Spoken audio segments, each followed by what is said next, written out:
Gloire à toi, Seigneur. Alléluia.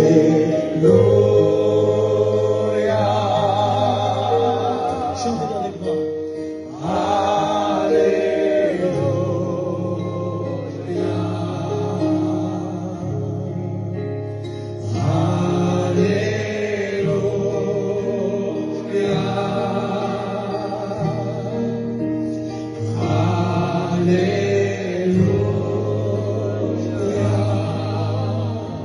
Gloire à Jésus, on dit ensemble. Gloire à Jésus.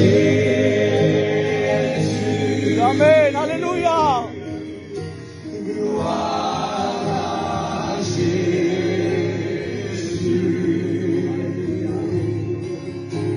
Gloire à Jésus.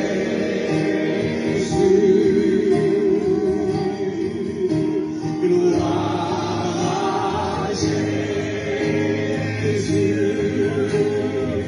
Gloire à Jésus, on continue à le dire. Gloire à Jésus. Chantez, s'il vous plaît. Gloire à Jésus.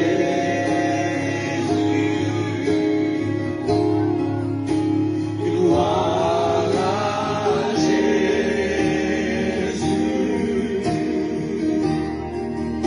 Gloire à Jésus. Merci Saint-Esprit, on le dit ensemble. Amen. Merci Saint-Esprit.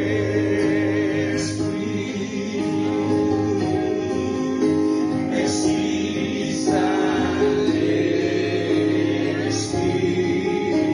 Amen. Alléluia. Merci Saint-Esprit. Orada bashanda rabasete. Merci Saint-Esprit.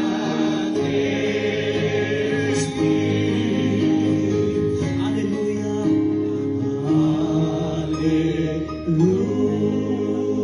Alléluia.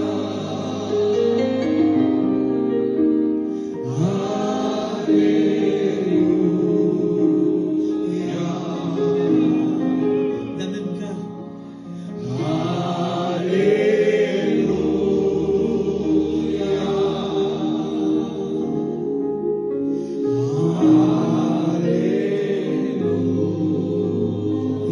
On reste comme ça doucement, alléluia.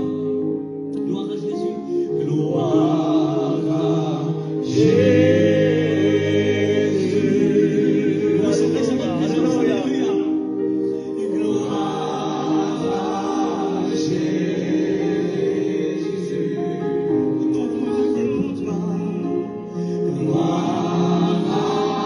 Jésus.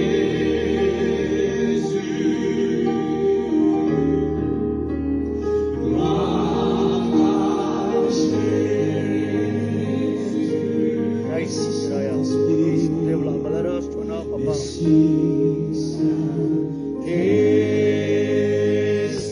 On le dit tout doucement ensemble. Alléluia. Tona papa. Oui, tu es l'Esprit de Dieu. Merci, Saint-Esprit.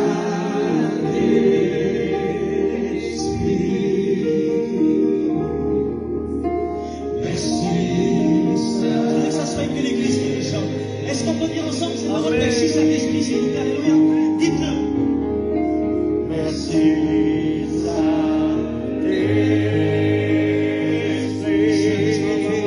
Amen. Alléluia. Seigneur, l'Esprit de Dieu. Remplis-nous de ta présence, Esprit de Dieu.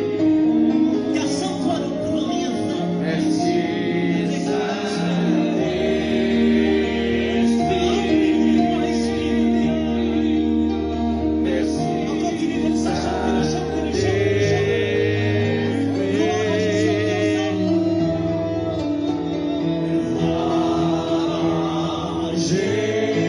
Jésus. On peut se lever tous ensemble, alléluia. Gloire à Jésus.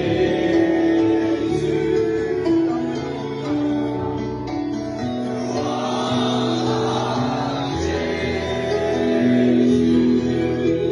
On continue à le chanter ensemble. Gloire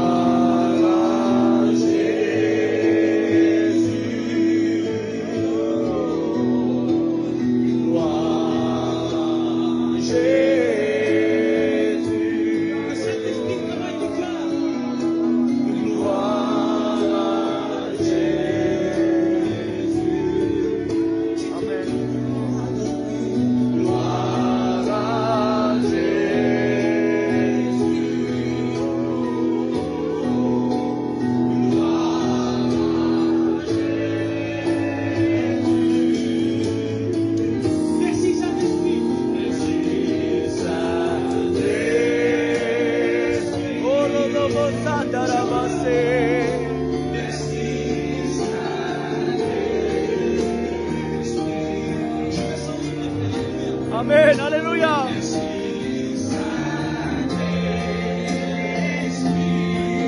Parce que tu es dans ce lieu. Merci, Saint-Esprit. En continu.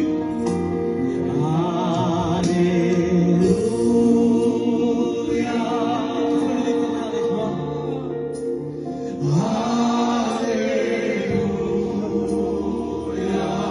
Viens briser toute chaîne, Seigneur.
On ne mérite rien.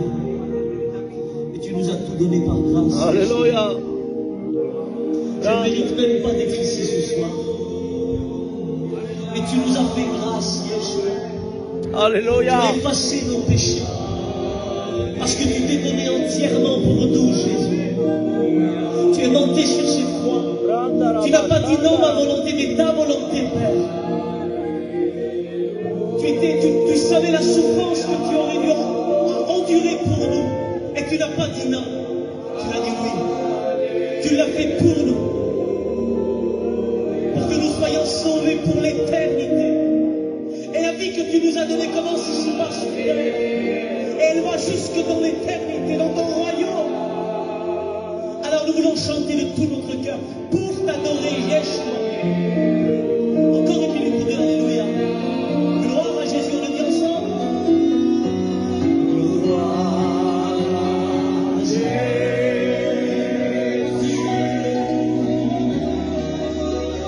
Gloire à Jésus.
sommes dans ta présence. Alléluia, notre Père.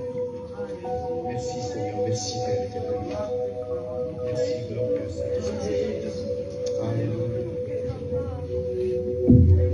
Alléluia. On peut rester en prière quelques minutes, vous les guides. Alléluia. Restons dans cette présence de Dieu. Alléluia. Seigneur notre Père. J'aimerais qu'un frère prie, Seigneur. Gloire à Jésus. Demnul ultimitabil channau de la Christ. Gloire à Dieu. Nous venons devant ta présence, devant ta parole. J'aimerais que toute l'Église puisse lever les mains et puis dire, Seigneur, nous acceptons ta parole. Amen. Nous recevons de toi. Car si nous acceptons ta parole, nous recevons de Jésus-Christ même. Et c'est ce pain de vie, alléluia, que maintenant, Seigneur, tu vas nous rassasier de toi, de ta puissance, de ta parole, Seigneur. Merci pour chaque personne qui sont aussi, Seigneur. Parle à nos cœurs, parle à nos vies. Merci, Seigneur, au nom puissant de Jésus. Et bénis ton serviteur, bénis ton messager, bénis ton roi, au nom puissant de Jésus-Christ. Et que l'Église de Dieu dise Amen. Amen. Amen. Merci au Seigneur pour sa grâce. On peut enlever la réverb? Merci. Merci au Seigneur pour sa grâce. Amen. Je suis honoré d'être parmi vous ce soir. Et je remercie d'abord le Saint-Esprit qui m'a conduit après près de 25 ans de ministère, encore ici ce soir avec vous, pour partager la parole du Seigneur. Je remercie d'abord le Saint-Esprit. Amen. Mon parcours a été un parcours qui a été jalonné d'épreuves, de grandes victoires et parfois d'incompréhension. Ceux qui servent le Seigneur depuis des années savent ce que je suis en train de dire. Amen. Mais la Bible nous dit que dans toutes ces choses, nous sommes plus que vainqueurs. Amen. Et je tiens aussi à remercier mes frères, les prédicateurs, les pasteurs, les anciens de cette assemblée qui m'ont invité, qui ont invité l'équipe. Et on est honoré d'être avec vous ce soir. Amen. Alléluia. Et par la grâce du Seigneur, si je peux me tenir devant vous aujourd'hui, c'est que quelqu'un s'est déjà tenu devant le Père à ma place. Amen. Jésus. Il s'est tenu à ma place alors que j'étais le coupable, alors j'étais celui qui méritait la condamnation, le jugement. Et il s'est tenu devant le Père à ma place pour que moi, ce soir, je puisse me tenir devant vous et vous apporter le message de Dieu. Alléluia. Acte chapitre 2, tout à l'heure le frère a dit, ce soir c'est l'anniversaire du Saint-Esprit. J'ai trouvé ça intéressant. J'aurais préféré plutôt l'anniversaire de l'Église. Mais pourquoi pas celui du Saint-Esprit? L'anniversaire de l'Église, le jour où l'Église est devenue ce qu'elle doit être, c'est-à-dire victorieuse, triomphante, glorieuse. Le jour où l'Église est sortie quelque part des ténèbres pour devenir sur la terre ce que Dieu est au ciel. Amen. La vocation, le but de l'Église n'est pas de se réunir dans une salle en soi, chanter des cantiques, des louanges de Dieu. Ce n'est pas le but premier. Le but de l'Église, écoutez-moi, Église de Jésus-Christ, le but de l'Église, c'est d'être sur la terre ce que Dieu est au ciel. Dieu est sainteté, Dieu est justice, Dieu est amour, Dieu est puissance, Dieu est autorité, Dieu est lumière, Dieu est gloire. L'Église a cette identité. Amen. L'apôtre Paul pouvait dire dans Éphésiens chapitre 5 et verset 18, soyez remplis du Saint-Esprit. C'est comme un impératif, c'est comme un ordre, être rempli du Saint-Esprit. Nous devons, écouter, Église de Jésus-Christ, être remplis du Saint-Esprit. Nous sommes ce qu'on appelle aujourd'hui une église pentecôtiste. Nous manifestons les dons de la Pentecôte, le parler en langue. Nous croyons dans les manifestations des dons. Est-ce que vous croyez dans les manifestations des dons? Il y a quelques années, j'aurais pu enseigner, et je le dis sans prétention, n'importe quelle doctrine de la Bible. Sur les 85 doctrines de la Bible, j'aurais pratiquement tous pu les enseigner. Et je le faisais. Mais j'étais incapable de chasser un démon. J'étais incapable de guérir un malade. J'étais incapable d'amener le surnaturel dans ma vie. J'avais une bonne doctrine, et la doctrine est bonne. J'avais oublié quelque chose que Jésus a dit à ses disciples dans le livre des Actes des Apôtres, chapitre 1er, alors que Jésus est monté à la croix, alors qu'il est ressuscité d'entre les morts, et qu'il s'apprête à monter au ciel.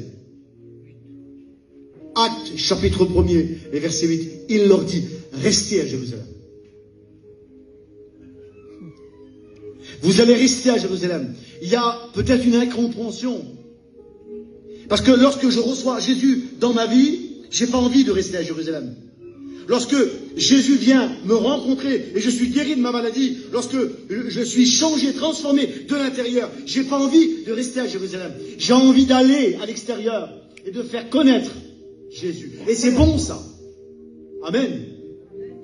Mais Jésus dit, vous devez rester à Jérusalem.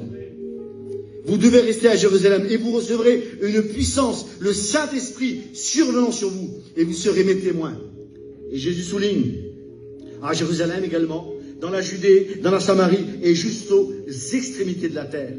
J'aime la version parole vivante où il est écrit, mais bientôt le Saint-Esprit descendra sur vous et il va vous revêtir d'une force et vous serez capables d'être des témoins. Amen. En d'autres mots, même si nous avons passé par la croix, même si nous avons expérimenté ce qu'on appelle la nouvelle naissance, même si nous sommes en route vers le ciel, le Saint-Esprit qui vient dans la vie, sur la vie d'un homme, ce revêtement de puissance, fait de cet homme et de cette femme quelqu'un qui est capable d'être un témoin. Amen. C'est pas le tout de parler, il faut être un témoin. J'ai vu des gens qui étaient capables de parler, d'expliquer des choses merveilleuses. Mais est-ce qu'ils sont des témoins? Je cite la parole d'un ministère que j'admire. Personne qui prêche l'évangile depuis des années. Cette personne a dit, prêche la parole tout le temps, tout le temps, tout le temps. Et de temps en temps, ouvre la bouche. Tout le temps, tu prêches la parole. De temps en temps, pas souvent, tu ouvres la bouche. Ta vie est une parole. Alléluia. Et j'aimerais ajouter ceci.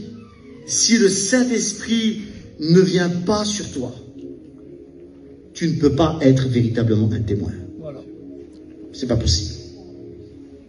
La Bible dit, Actes chapitre 2, le jour de la Pentecôte, ils étaient ensemble dans le même lieu. Ensemble. Notez ceci, ils sont ensemble. Il y a un désir commun. On est loin de l'individualisme. La personne qui est centrée sur soi-même. Je veux être béni. Je veux être guéri. Mon ministère, mon foyer, ma bénédiction, mon onction. Ils sont ensemble. Aujourd'hui, on vit dans un monde, on vit dans une société où les gens sont centrés sur eux-mêmes.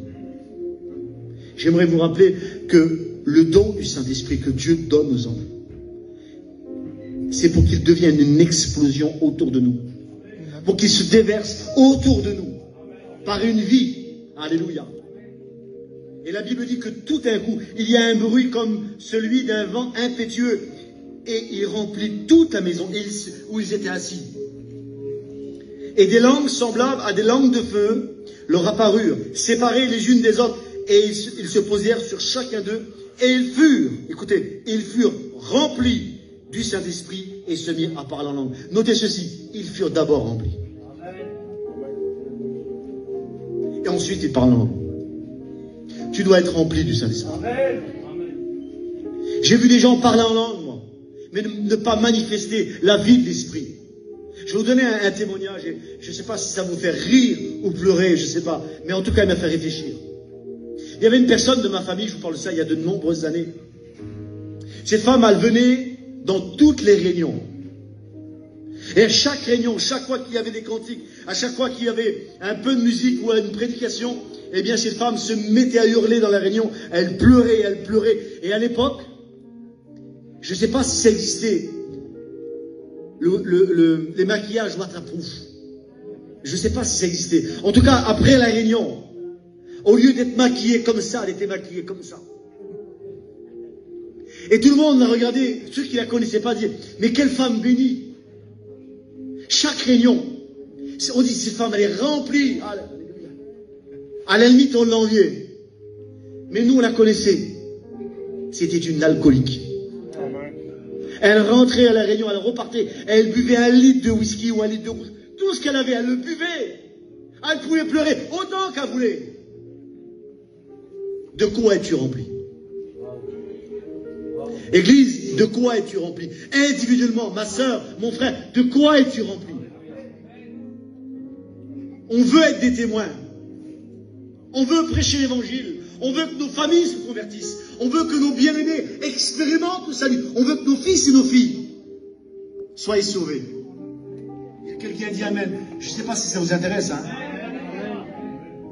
Mais de quoi es-tu rempli? Tu dois, Église de Jésus-Christ, vivre la Pentecôte. Amen. Notez bien ceci. Jésus n'a pas dit à ses disciples, acte 1er, chapitre 8. Il n'a pas dit, le Saint-Esprit va venir sur vous et vous parler en langue. Non. Il a dit, le Saint-Esprit va venir et vous serez mes témoins. Et bien sûr que vous allez parler en langue. Mais il y a des gens qui parlent très peu en langue. Mais c'est des témoins. Tu dois être rempli du Saint-Esprit. Amen. La Bible dit qu'ils furent tous remplis du Saint-Esprit. Et c'est à partir de là qu'ils se mirent à parler en langue. Mais la Bible nous dit, Luc chapitre 4 et verset 1er.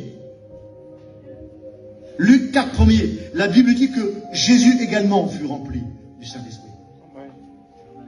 Et je suis curieux de lire que à ce moment-là, il ne se met pas à parler en langue.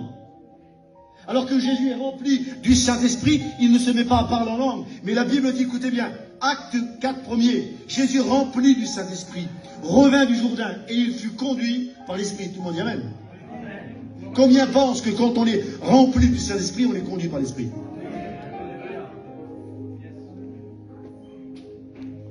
Il fut conduit par l'Esprit au désert aussi. Il n'a pas été conduit par l'Esprit dans une église. Il n'a pas été conduit par l'Esprit là où il y avait du monde. Mais il est conduit par l'Esprit dans un lieu qui n'est pas agréable. Il est conduit par l'Esprit dans un lieu où on n'a pas envie, où ma chair n'a pas envie, où ma personnalité, mon caractère n'a pas envie.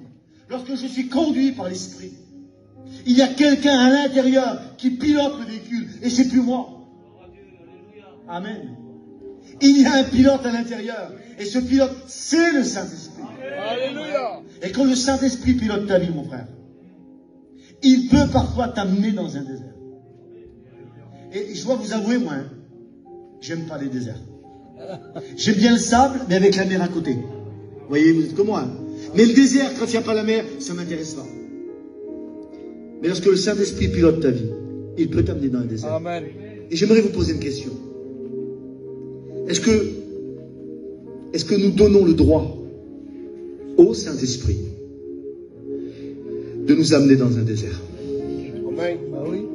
Est-ce que vraiment on lui permet, Saint-Esprit? Amen. Lorsque je reçois le Saint-Esprit et je dis, vous avez fait cette prière, écoutez, vous l'avez fait.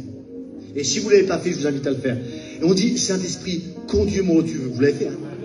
Vous l'avez vu? Seigneur, fais de moi ce que tu veux. Et on s'attend à ce que d'un seul coup le ciel s'ouvre et puis que d'un seul coup un ange va venir et qu'on va nous amener dans une direction, puis on va prêcher l'évangile devant 200, 300 personnes et puis les gens vont se convertir et puis on va avoir des miracles. Amen. Amen. Amen. Puis des fois c'est tout le contraire. Amen. Des fois tu vois la grande église, puis Saint-Esprit, toi tu diriges par là, puis le Saint-Esprit te dit non, attends. Il y a un petit détour là-bas, il y a un désert que je t'amène. Et la vocation du désert, là où le Saint-Esprit, et là, j'ai pas prévu de parler ça, mais le Saint-Esprit me parle et me dit de vous le dire maintenant. Et je parle à quelqu'un. Oh Saint-Esprit. Et je parle à quelqu'un. J'ai pas prévu dans mes notes, j'ai prévu vraiment de parler de la Pentecôte. Et je vais vous en parler. Mais le Saint-Esprit me pousse à parler à quelqu'un. Dieu t'a amené dans un désert. Et lorsqu'il t'a amené dans ce désert est un désert où c'est long, où c'est difficile, où tu as envie de baisser les bras. Et tu poses cette question à Dieu, mais pourquoi je suis dans ce désert? Avant de baisser les bras, je t'en supplie, regarde, depuis que tu es dans ce désert, tu n'as rien manqué. Jamais. C'est vrai, tu es dans un désert. Mais tu n'as jamais manqué de pain ni d'eau. C'est vrai que tu es dans un désert. Mais il a toujours été avec toi. Et dans ce désert, il te parle. Gloire à Dieu. Et tant que tu n'as pas compris la leçon qu'il est en train de te donner, et je sais que je parle à quelqu'un. Dieu me parle et me dit de te le dire. Je parle à quelqu'un. Tant que tu n'as pas compris cette leçon, tu vas rester dans ce désert. Tu vas rester. En fait, ta sortie du désert. C'est puissant en moi, ça monte. Ta sortie du désert ne dépend même plus de Dieu. C'est même plus son affaire. Ça dépend de ton obéissance. Ça dépend de ta soumission. La Bible dit que Jésus est conduit par le Saint-Esprit dans le désert. Et là, à ce moment-là, il rencontre le diable. Il est tenté. Il y a un combat. Il lutte. Il confronte le monde des ténèbres. Amen. Et vous savez quoi? Il s'en sort vainqueur. Alléluia. Alléluia. Jésus est rempli du Saint-Esprit. J'ai voulu voir la définition dans le dictionnaire français du mot rempli. Du mot rempli. Alors, j'ai pas été beaucoup à l'école, moi. Beaucoup pensent que j'étais à l'école jusqu'à... Oui, voilà. Mais en fait, j'ai pratiquement jamais été à l'école. Et c'est assez drôle parce que tout le monde, tous ceux qui me rencontrent, pensent que j'ai des diplômes, que je... Mais en fait, non. J'ai appris à lire sur une bande dessinée. Amen. Mais je crois que le Saint-Esprit ne se trompe pas quand il appelle un homme. Amen. Il le qualifie. Alléluia. Là, j'ai brisé un mythe. Hein. Tant pis. Être rempli, je vous le redonne dans le dictionnaire. La définition du mot remplir, c'est occuper complètement une place. C'est être complet. C'est-à-dire qu'il n'y a pas d'espace pour autre chose. C'est ce que la Bible définit sur Jésus. Il est rempli. C'est ce que la Bible dit sur l'Église, Actes chapitre 2. Il fut rempli. En d'autres mots, il n'y a pas de place pour autre chose à l'intérieur. Et je pose seulement cette question. Et j'attends pas de réponse, d'amen. Et quand je pose cette question, réfléchis avant de dire une parole. Es-tu rempli du Saint-Esprit? Es-tu rempli du Saint-Esprit? Ça veut dire, est-ce qu'à l'intérieur, il n'y a pas autre chose que le Saint-Esprit? Ça t'appartient. C'est quoi la Pentecôte? J'aimerais qu'on voie ensemble, c'est quoi la Pentecôte? La Bible dit, acte 2, il fut rempli du Saint-Esprit. Et c'était ce qu'on appelle un impératif divin. C'est ce que Dieu voulait pour l'Église. Dieu ne voulait pas que l'Église, elle l'exerce sur la terre sans le Saint-Esprit. Un jour, j'ai dit dans une réunion, Dieu n'a pas de plan B, et moi non plus. Et le Saint-Esprit n'a pas un deuxième plan, une deuxième possibilité. Il n'a qu'une seule direction pour son Église et pour ta vie. Alléluia. La Pentecôte, avant d'être la célébration que nous célébrons tous les ans, avant d'être une fête chrétienne, la Pentecôte est d'abord une fête juive qui a un sens. Et le sens de la Pentecôte, nous le retrouvons dans le livre de l'Exode au chapitre 20. Lorsque 50 jours après la sortie d'Égypte, 50 jours après la Pâque, après le passage d'un état d'esclave à celui d'hommes et de femmes libres, Amen. 50 jours après avoir immolé un agneau, 50 jours après avoir vu la mort frapper toute l'Égypte, et eux le matin se lever et voir la vie chez eux, et que la mort avait frappé le camp ennemi, 50 jours après, la Bible dit que Dieu va les amener à traverser la mer. Et Dieu amène Israël au mont Sinaï. Il y a là une fête immense. Ils sont dans une effervescence extraordinaire. Parce que Dieu s'apprête à donner sa loi. Amen. Et Actes chapitre 20, Dieu donne sa loi. Une loi morale, une loi pure. Définissant qui il est. Définissant ce qu'il veut pour le monde et pour son Église et pour Israël. 10 commandements, 10 principes de vie pour que l'homme et la femme qui vont obéir à ces commandements simplement soient heureux. Parce que vous le vouliez ou pas, les commandements que Dieu a donnés, que Dieu donne, sont pour ton bonheur. Dieu n'est pas frustré lorsque tu n'obéis pas aux commandements pour lui.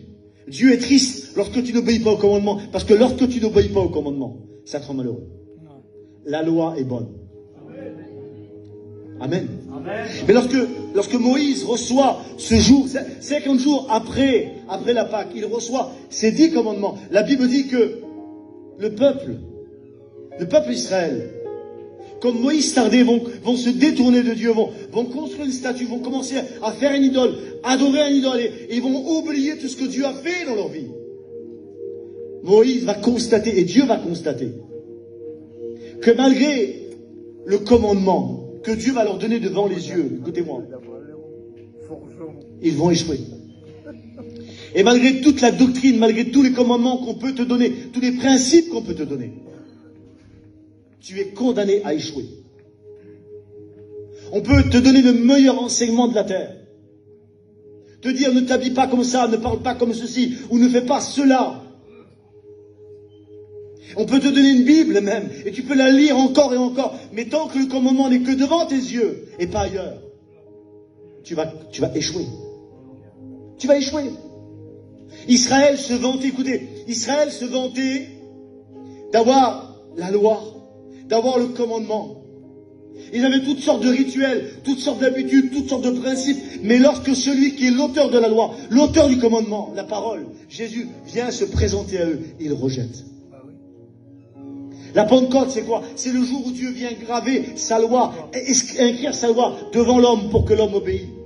Mais l'homme va échouer. Mais 1600 ans plus tard, alléluia, Actes chapitre 2, il y a une deuxième Pentecôte. Le même principe.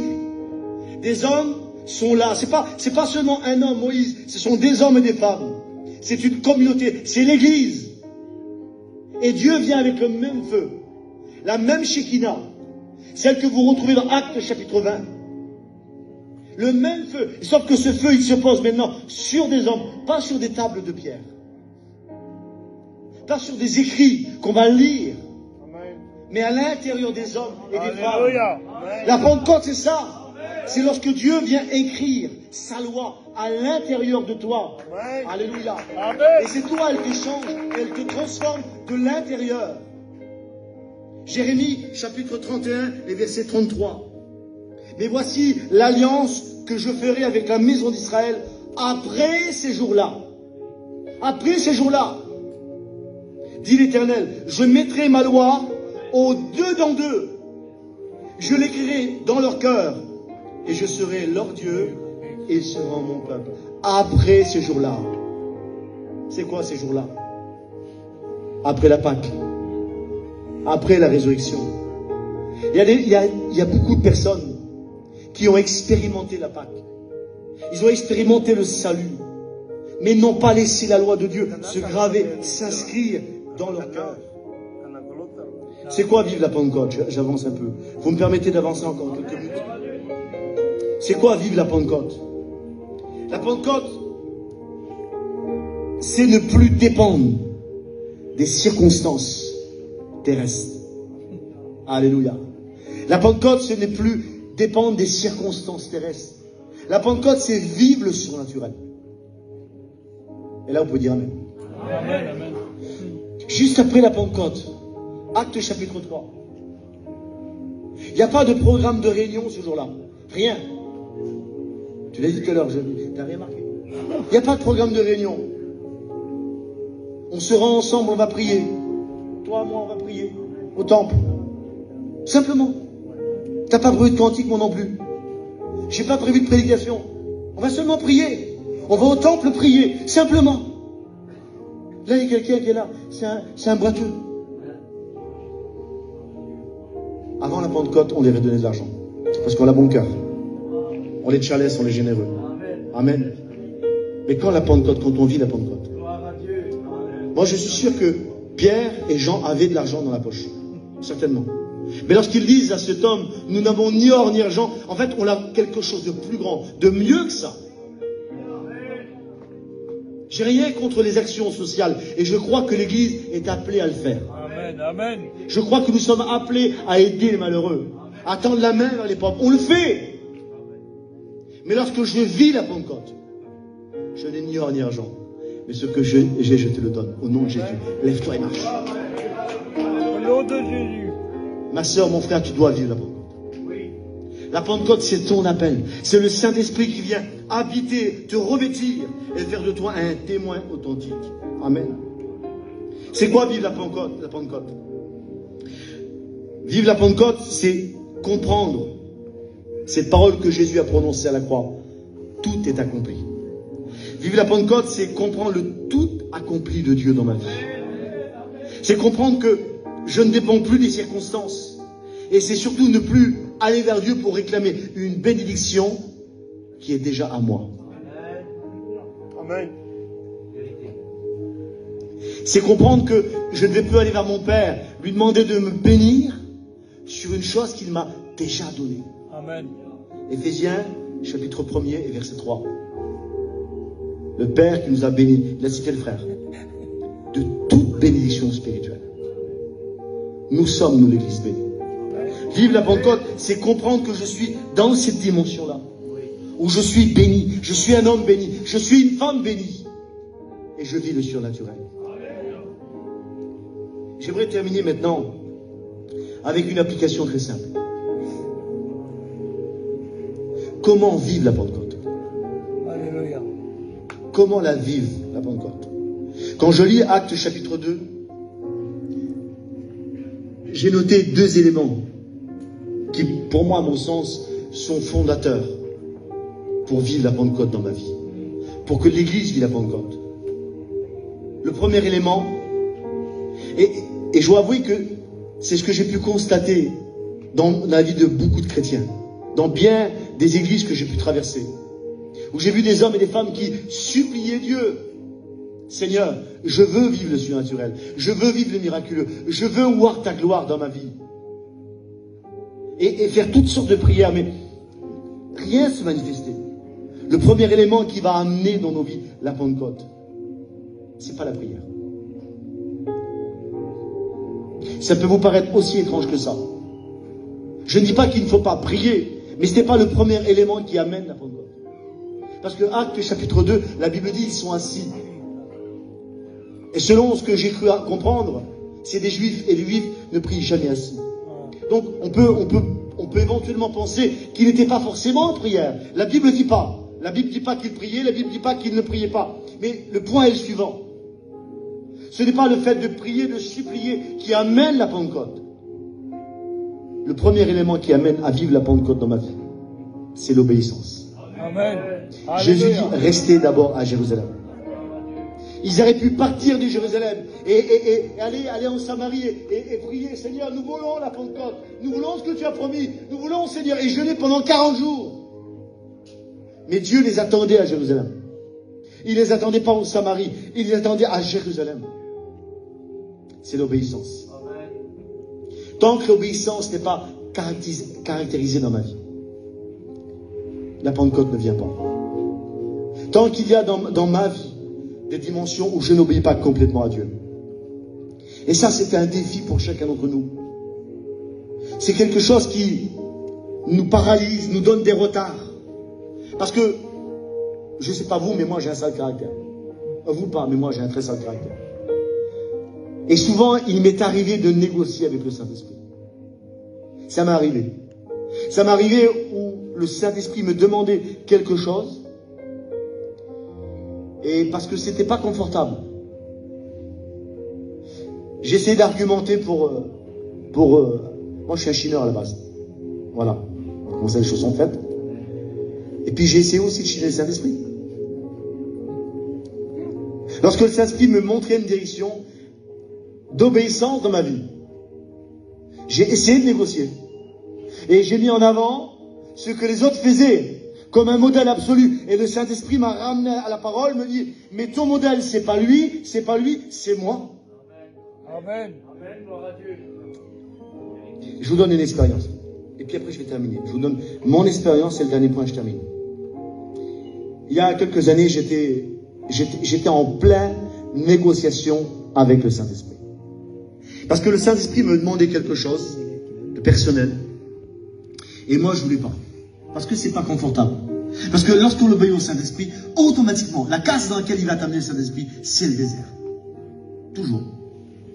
Et après, il t'amène dans un terrain de gloire. Mais il y a toujours un désert. Et moi, j'aime pas le désert.